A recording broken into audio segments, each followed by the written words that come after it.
Bismillahirrahmanirrahim. Arkaan Islaamaa meeqa? Arkaan Islaamaa shani. Isaanis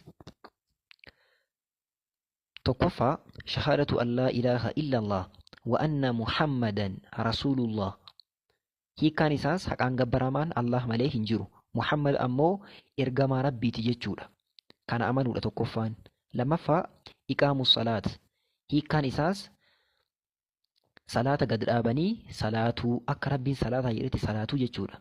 Sadaffaa iitaa'u zakaat. Hiikkaan isaas zakaa kennuu jechuudha. Afraffaa soomu ramadaan. Hiikkaan isaas ji'a ramadaanaa keessa soomuu jechuudha. Shanaffaan hajjul beeyti. Hiikkaan isaas mana rabbii hajjuu jechuudha. Kunniin arkaan islaamaati. Arkaanni iimaanaa jaha. Isaanis tokkoffaa an tu'mina billaahi yookaan rabbitti amanuu jechuudha. Rabbitti amanuu wantoota afur of keessa qabata jedhan. Sunninis rabbi ni jira jedhanii amanuu, rabbi uumaa fi hiraa akka ta'e amanuu, kan gabbaramu rabbiin qofa akka ta'e amanuu, akkasuma maqaalee fi sifaata rabbiitti amanuu wantoota kanneen afur of jala qabata jedhan. Lammaffaan maleekotatti amanuu. Maleekotatti amanuun maal jechuudha? Wantoota kanneen amanuudha jechuudha. Maleekonni uumamanii akka jiran, dalagaa garaagaraa akka qaban, maleekonni ajaja rabbii qofa akka dalagan amanuu jechuudha. Sadaffaa kitaabotatti amanuu. Al-iimanuu bilkutub kan jedhamu.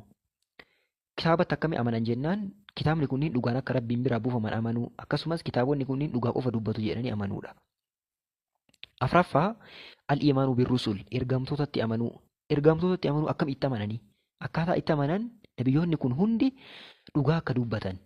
Nabiyyoota hundumaa rabbiin akka erge rabbumatu isaan erge malee ofii akka hin dhufin amanuudha. Shanaffaan guyyaa boodaatti amanuu yookaan al-iimaanuu bil-yawmil aakhir.